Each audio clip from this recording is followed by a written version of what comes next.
अस्सलामु अलैकुम। अपने चैनल पर हम आपको खुशामदीद कहते हैं। हर रोज़ एक नई कहानी को सुनने के लिए हमारे चैनल को सब्सक्राइब कर लें और कहानी को मुकम्मल सुनें। शुक्रिया। मैं आंखें फाड़े बस हैरत से इन दोनों को देख रही थी, जो दोनों मेरे बहुत ही ज़्यादा करीबी थे। एक मेरी बेटी और दूसरा मेरा शौहर। और फिर मेरे शौहर ने एक ऐसी बात कही कि मैं पूरी तरह से सकते में आ गई। जो कुछ वो कह रहा था वो मेरे लिए सिवाय एक भयानक मजाक के और कुछ भी नहीं था। लेकिन मेरे शौहर का संजीदा चेहरा कोई और ही कहानी सुना रहा था। और फिर जब मुझे होश आया कि क्या हो चुका है, तो मेरे कदमों के तले से ज़मीन निकल गई। मैं बस इन दोनों का चेहरा तकती रही और फिर चकरा कर बेहोश हो गई। जब मुझे होश आया तो मेरा सर मेरी बेटी की गोद में था और वो मेरे चेहरे को थपथपा रही थी। मैं घबरा कर उठ बैठी और अपनी बेटी को शानों से पकड़ लिया और पूछा, सच सच बताओ तस्मिया, तुम कहाँ गई थी और सारी रात कहाँ रही थी? तुम्हारी बारात दरवाजे से लौट गई। मैं किस कदर परेशान थी पता है? मैंने और तुम्हारे बाबा ने तुम्हें कहाँ कहाँ तलाश नहीं किया। तस्मिया कहने लगी, मामा मुझे माफ़ कर दें, मैंने कुछ नहीं किया। जो कुछ भी किया है वो बाबा ने ही किया है। ये कहकर तस्मिया फूट फूट कर रोने लगी। मैंने निगाह उठाकर नफरत से अपने शौहर को देखा, जो मेरे सामने ही खड़ा था। वो मुझे कहने लगा कि मैं तस्मिया से शादी कर चुका हूँ और अब मैं और तस्मिया मियाँ बीवी हैं। इतने सालों तक मैंने बड़ी बेसब्री से इस दिन का इंतज़ार किया है। अब तुम्हें हमारे दरमियान से निकलना होगा। अपने शौहर की बात सुनकर मेरे सर पर आसमान गिर पड़ा था। मैंने एक नज़र अपनी बेटी पर डाली, जो सर झुकाए फूट फूट कर रो रही थी, और फिर जो कुछ उसने बताया वो सुनकर मेरे कदमों तले से ज़मीन निकल गई। मेरी बेटी तो पिछले कई सालों से मेरे शौहर से मिलने वाली तलाक के बाद दूसरी शादी के नाम से मैं थर थर कांपती थी, क्योंकि मैं तन्हा नहीं थी, बल्कि मेरे साथ मेरी बेटी भी थी। इसकी जिम्मेदारी मेरे कांधों पर थी। इसीलिए मेरी बूढ़ी माँ जब भी मेरी दूसरी शादी का कहती तो मैं साफ इनकार कर देती। मेरी 10 साला बेटी बेइंतहा खूबसूरत और हसीन थी। मुझे इससे बहुत मोहब्बत थी और मैं इसके सर पर सुतीले बाप का साया नहीं चाहती थी। लेकिन फिर धीरे धीरे मुझे एहसास हुआ कि बगैर मर्द के ज़िंदगी गुजारना बहुत मुश्किल होता है। कुछ मैं जज्बात के हाथों मजबूर थी और कुछ इस समाज के रिवाजों की वजह से। और फिर जब मेरी बूढ़ी माँ जिंदगी की आखिरी सांसों पर थी, तब उन्होंने मेरा हाथ पकड़कर मुझसे वादा लिया कि मैं जल्द ही दूसरी शादी कर लूँगी, क्योंकि इनके मरने के बाद मेरे पीछे कोई नहीं होगा। मेरी माँ मुझे एक सुखी ज़िंदगी गुजारते हुए देखना चाहती थी। और फिर मेरी ज़िंदगी में वो मर्द आया जिसे देखकर मुझे लगा कि वो मेरी और तस्मिया की ज़िंदगी में अपनी जगह बना सकता है। वो कोई और नहीं बल्कि तस्मिया का टीचर था। इसे ट्यूशन पढ़ाने के लिए आता था। उसकी तस्मिया से बेइंतहा दोस्ती थी। उम्र में वो मुझसे 2 साल बड़ा था। एक दिन बातों बातों में उसने मुझे बताया कि उसकी बीवी का इंतकाल हो चुका है और वो जब से बिल्कुल तन्हा है। इस वक्त मुझे शादी का ख्याल नहीं आया था, लेकिन जब मेरी माँ ने कहा कि मैं अपने जैसा ही कोई शख्स तलाश करूं जो मुझे और तस्मिया को खुले दिल से कबूल कर ले, तो बेइख्तियार मेरे दिल में सर माजिद का ख्याल आ गया। वो तस्मिया से बहुत ज़्यादा अटैच थे और फिर मुझे उनकी आदत और इखलाक भी बहुत पसंद था। तस्मिया के साथ वो घंटों बैठ जाया करते थे। अक्सर तो मैं तस्मिया को इनके हवाले करके बाजार भी चली जाती थी और अपनी माँ को अस्पताल भी ले जाती थी। मुझे कभी ये फिक्र नहीं होती थी कि तस्मिया का क्या होगा। इसीलिए जब अम्मा ने बार बार शादी का जिक्र छेड़ा तो मेरे मुंह से खुद ब खुद सर माजिद का नाम निकल गया। मेरी बात सुनकर अम्मा कहने लगी, हाँ वो लड़का दिल का बहुत अच्छा है, मुझे भी बहुत पसंद है। तस्मिया भी इसे पसंद करती है, मैं खुद इससे बात करूंगी। और फिर एक शाम अम्मा ने खुद ही सर माजिद को अपने कमरे में बुलाया और काफ़ी देर तक वो दोनों बातें करते रहे और मेरा दिल बुरी तरह से धड़कता रहा, क्योंकि मैं जानती थी कि अम्मा क्या बात कर रही है। फिर कुछ देर गुजरी तो सर माजिद मुस्कुराते हुए अम्मा के कमरे से निकले और उन्होंने एक नज़र मुझ पर डालते हुए तस्मिया को अपनी गोद में उठा लिया और इसके गालों को चूमते हुए कहने लगे, मेरी बेटी बहुत ही प्यारी है। माजिद की बात सुनकर मेरा चेहरा शर्म से सुर्ख पड़ा था, क्योंकि मैं जान गई थी कि ये इनकी इस बात के पीछे क्या मतलब है। कई सालों बाद मेरा दिल दोबारा से धड़क उठा था। तस्मिया के बाप से मिलने वाली तलाक ने तो मुझे मर्द ज़ात से बिल्कुल बदज़न कर दिया था। तस्मिया का बाप किसी और औरत में दिलचस्पी रखता था। उसने मेरे साथ शादी के 10 साल बहुत ही बुरी तरह गुजारे थे। ना वो मुझे मेरे हकूक देना चाहता था, ना ही इसके घर में मेरी कोई इज्जत थी। मगर चूंकि तस्मिया मेरी गोद में आ चुकी थी, इसलिए मैं खामोशी से इसके जुल्म को बर्दाश्त कर रही थी। और फिर एक दिन वो सीधे मेरे सर पर सौतन लेकर आ गया और कहने लगा कि मैंने दूसरी शादी कर ली है। अगर तुम यहाँ रहना चाहती हो तो रह सकती हो, लेकिन तुम्हें वो ही करना होगा जो मेरी बीवी कहेगी। वो चाहता था कि मैं मुफ्त की मुलाजमा बनकर इसकी और इसकी महबूबा बीवी की खिदमत करूं। मैं शायद बेटी की खातर ये भी कर गुजरती, लेकिन इसकी दूसरी बीवी बहुत ही ज्यादा बदलिहाज और बदकिरदार औरत थी, और बस इसीलिए मैंने वो घर छोड़ा था और तलाक का दाग अपने माथे पर लगवा लिया था। मैं तस्मिया को एक बेहतर मुस्तकबिल देना चाहती थी, इसीलिए दूसरी शादी के नाम से भी डरती थी। लेकिन सर माजिद एक पढ़े लिखे समझदार आदमी थे और मुझे यकीन था कि वो मुझे और मेरी बेटी को एक अच्छी जिंदगी दे सकते हैं। वो सुबह में किसी कॉलेज में प्रोफेसर थे और शाम को वो ट्यूशन पढ़ाया करते थे। मैंने तस्मिया के लिए इन्हें हमारे घर पर ही लगवाया था, क्योंकि मैं तस्मिया को घर से बाहर जाने की इजाज़त नहीं देती थी, और अब वही मेरे हमसफ़र बनने जा रहे थे। एक हफ्ते के अंदर अंदर ही सर माजिद ने सादगी के साथ मुझे अपनी दुल्हन बना लिया था और मैं इनके घर पहुंच गई थी। ये शादी की रात तस्मिया भी मेरे साथ ही थी। मैं परेशान हो रही थी कि अब क्या करूंगी कि माजिद कमरे में आए और कहने लगे कि तस्मिया का कमरा अलहदा नहीं करना है, तस्मिया यहीं हमारे साथ ही रहेगी। उन्होंने एक तरफ तस्मिया का बिस्तर लगा दिया था और जबकि बेड पर मेरा और इनका बिस्तर था। मैं शर्मिंदा हो रही थी क्योंकि तस्मिया 10 साल की जवान होती बच्ची थी, मगर माजिद ने बड़े तरीके से सारी सिचुएशन को संभाला था। मेरे पास आने से पहले उन्होंने तस्मिया को इसके बिस्तर पर लिटाया था और खुद भी इसके करीब लेट गए थे और इसे कहानियां सुनाने लगे। तस्मिया को भी अपने सर बहुत पसंद आए थे और अब तो वो इसके बाबा बन चुके थे, इसलिए वो बड़ी लाड से इनकी गर्दन में हाथ डालती इनसे कहानी सुन रही थी। और फिर कहानी सुनते सुनते ही वो नींद की आगोश में चली गई थी। फिर माजिद मेरे लिए दूध का गिलास लाए और मुझे दूध पिलाने के बाद वो खुद भी मेरे पास बैठ गए।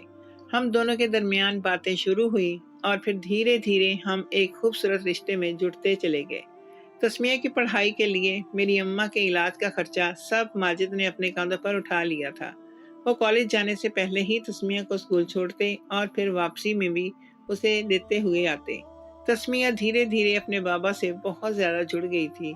इन दोनों में बहुत मोहब्बत हो गई थी और मुझे इस बात की खुशी थी कि मेरी ये दूसरी शादी मेरी बेटी की ज़िंदगी पर एक अच्छा असर डाल रही थी। उसकी ज़िंदगी में बाप की जो कमी थी, इसे माजिद ने पूरा कर दिया था। वो तस्मिया को बाहर लेकर जाते, आइसक्रीम खिलाते, घुमाते फिराते, झूले झुलाते और अच्छे होटलों में डिनर भी करवाते। मेरी और तस्मिया की जिंदगी इस शादी के बाद बहुत ही ज्यादा खुशगवार हो गई थी और मैं खुदा का शुक्र अदा करती रहती थी कि मुझे एक अच्छा और मोहब्बत करने वाला शौहर मिला और साथ साथ ही तस्मिया को मोहब्बत करने वाले बाप भी मिला। कुछ वक्त गुजरा तो मेरी माँ का इंतकाल हो गया और वो इस दुनिया से चली गई और मैं तस्मिया पूरी तरह माजिद के आसरे पर ही आ गए। माजिद ने हमारी देखभाल में कभी कोई कमी ना छोड़ी थी, लेकिन धीरे धीरे मेरी तबीयत बिगड़ने लगी थी। मैं सारी सारी रात गहरी नींद में सो जाती थी। दिन में भी मुझे बार बार नींद आती। मैं जहाँ लेटती वहीं मेरी आंखें बंद हो जाती। तस्मिया मुझसे बात करना चाहती तो मुझे सही तरह इसकी बात भी समझ ना आती थी। वो मुझसे ज्यादा अपने बाबा से ही बात करने लगी थी। फिर तस्मिया 15 साल की हुई तो माजिद ने उसका कमरा ये कहकर अलग कर दिया कि अब वो जवान हो रही है। मुझे भी इस बात पर कोई एतराज नहीं था। माजिद रोज रात को इसके कमरे में जाकर इसे पढ़ाया करते थे और इसका होमवर्क करवाते थे और इनके आने से पहले ही मैं गहरी नींद सो चुकी होती थी। धीरे धीरे मेरे और माजिद के रिश्ते में काफ़ी दूरी आती जा रही थी, क्योंकि मैं इन्हें वक्त ही नहीं दे पाती थी। कभी कभी तो माजिद शिकायत भी करते, मगर मैं खुद परेशान थी। मैंने डॉक्टर के पास जाने की बात की तो उन्होंने मना कर दिया। कहने लगे, अच्छी नींद तो पुरसुकून जिंदगी की निशानी होती है। ना तुम्हें बेटी की फिक्र है, ना घर की कोई परेशानी, इसलिए तुम सुकून की नींद सोती हो। اس میں ڈاکٹر کے پاس جانے کی کیا بات ہے؟ اور واقعی مجھے کوئی ایسی تکلیف بھی نہیں تھی، اسی لیے میں خاموش ہو گئی اور پھر دھیرے دھیرے دن گزرتے چلے گئے۔ تسمیہ 17 سال کی ہوئی تو وہ مجھے کچھ پریشان سی نظر آنے لگی۔ ایک دن میرے پاس بیٹھی تو کہنے لگی، میں اب بابا سے پڑھنا نہیں چاہتی، آپ مجھے کسی سینٹر میں ڈلوا دیں۔ یہ سن کر میں حیران ہوئی۔ میں نے کہا، تمہارے بابا کالج میں اتنے لڑکیوں کو پڑھاتے ہیں تو ان کے ہوتے ہوئے تم سینٹر کیوں جاؤ گی؟ وہ کچھ ہچکچائی اور کہنے لگی، اب مجھ سے بابا سے نہیں پڑھا جاتا، میں اپنی سہیلیوں کے ساتھ سینٹر جانا چاہتی ہوں۔ میں نے یہ بات رات کو ماجد کو بتائی تو وہ عجیب عجیب سی نظروں سے مجھے دیکھنے لگے، پھر کہنے لگے، ہاں بیٹی بڑی ہو رہی ہے، اب اسے باپ کی کیا ضرورت ہے۔ ماجد کا لہجہ بہت ہی عجیب سا تھا۔ مجھے لگا کہ شاید تسمیہ کی بات انہیں بری لگ گئی ہے، اسی لیے میں نے کہا کہ آپ ناراض نہ ہوں، میں تسمیہ کو سمجھاتی ہوں۔ پھر میں نے اگلے دن تسمیہ کو سختی سے کہہ دیا کہ تمہیں اپنے بابا سے ہی پڑھنا ہوگا۔ وہ بیچاری خاموش رہی اور پھر اس نے اپنے بابا سے پڑھنا شروع کر دیا، لیکن اس کے باوجود اس کا رزلٹ اس بار بہت خراب آیا۔ میں نے غصہ کیا تو وہ رونے لگی۔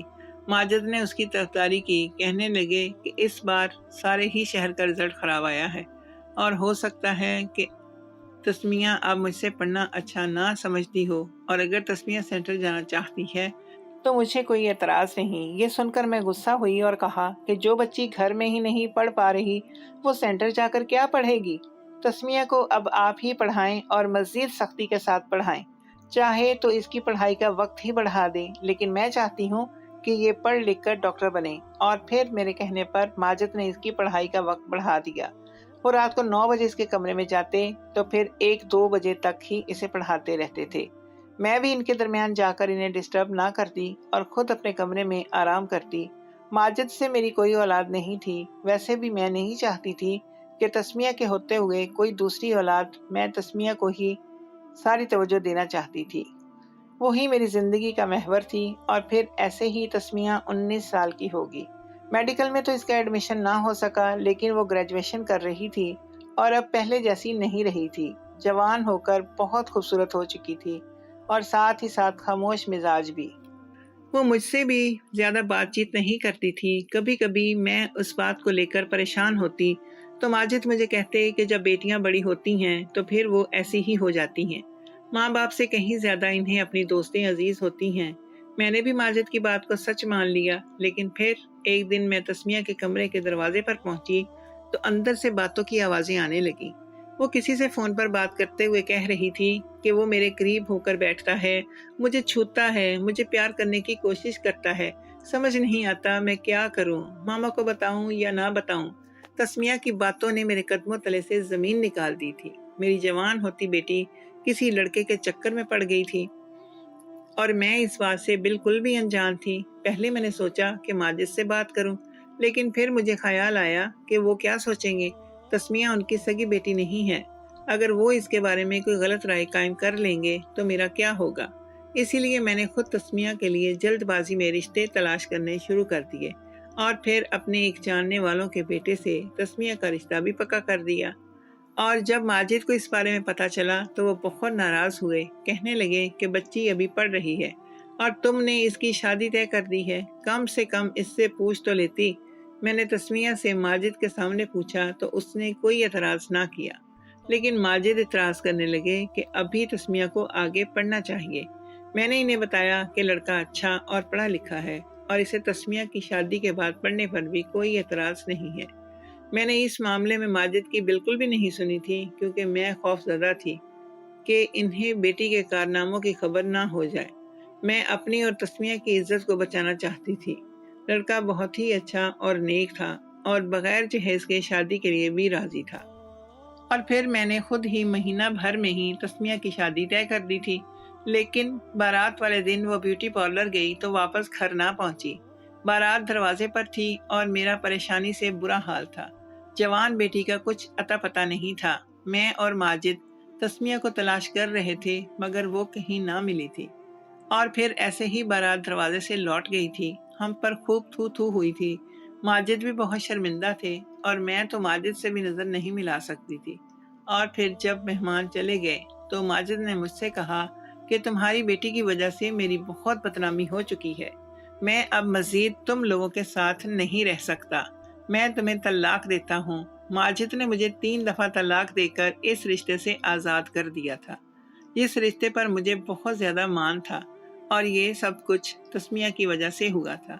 मैं रोते हुए सोच रही थी कि अगर मेरे पास माजिद की कोई औलाद होती तो वो कभी ऐसा कदम ना उठाता, लेकिन मैंने तो माजिद का बच्चा पैदा ही नहीं किया था। मुझे लगता था कि अगर मैं माजिद से बच्चे पैदा करूंगी तो तस्मिया को नज़रअंदाज कर बैठूंगी, लेकिन मुझे क्या मालूम था कि माजिद इस तरह मुझे तलाक ही दे देंगे।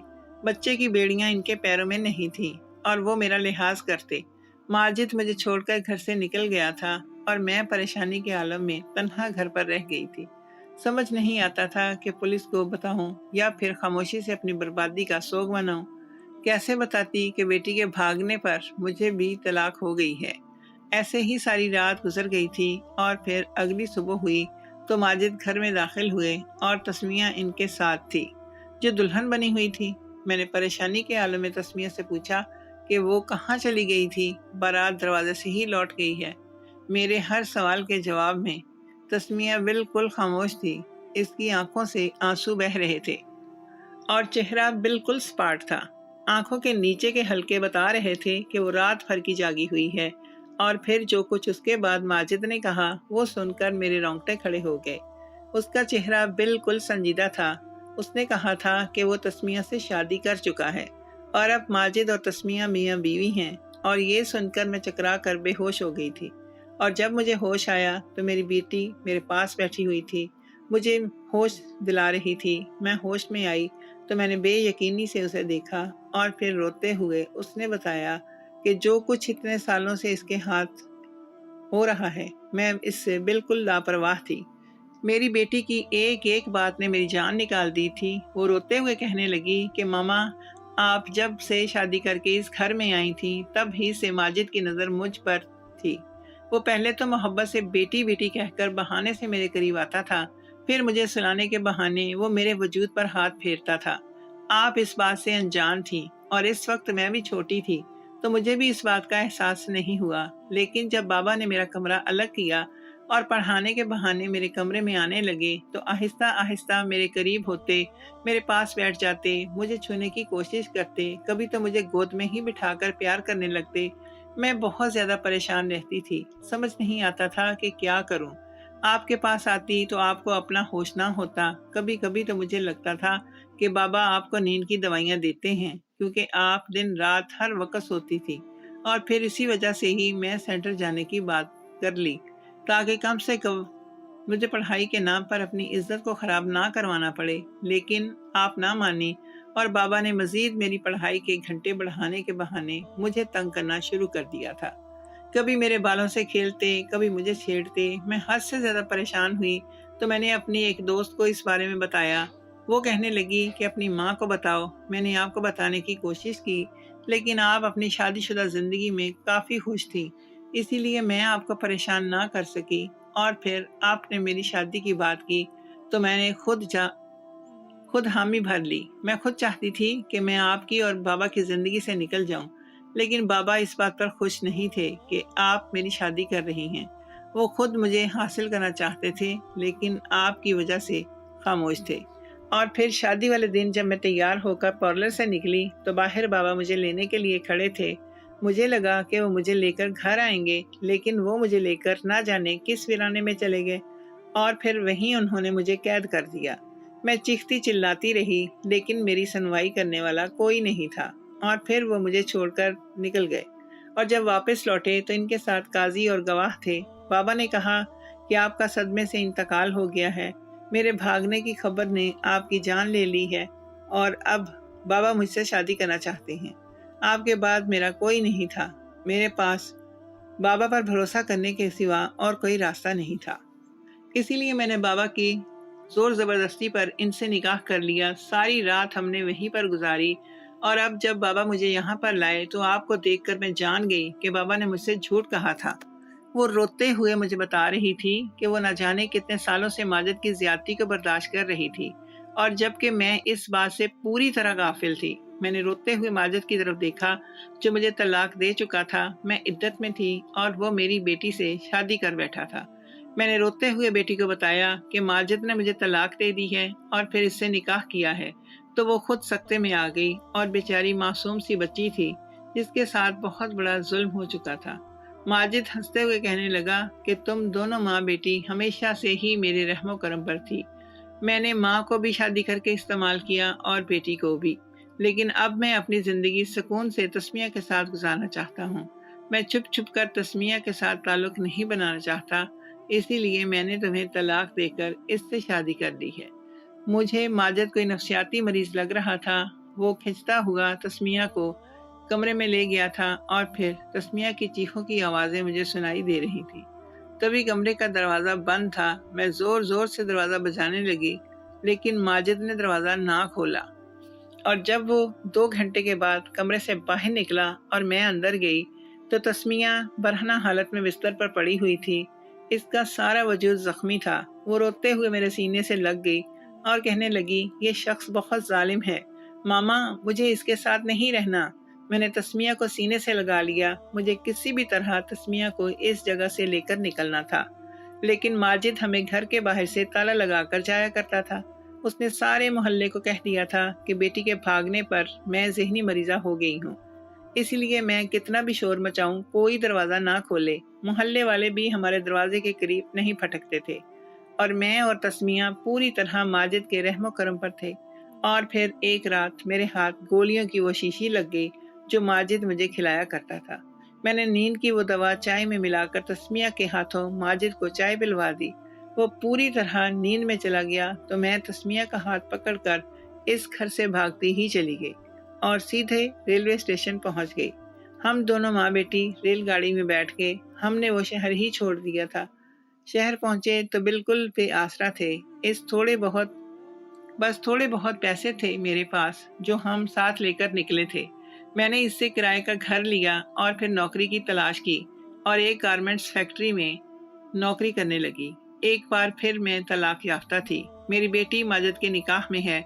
मैं इसकी दूसरी शादी भी नहीं करवा सकती। समझ नहीं आता कि अब तस्मिया का मुस्तकबिल क्या होगा। उसे अच्छा मुस्तकबिल देने के चक्कर में मैंने इसकी ज़िंदगी ही बर्बाद कर दी थी। काश कि मैं आंखें बंद करके माजिद पर भरोसा ना करती, तो ये सब कुछ ना होता। कभी कभी हम ऐसे लोगों पर अंधा एतमाद कर लेते हैं जो एतबार के काबिल नहीं होते।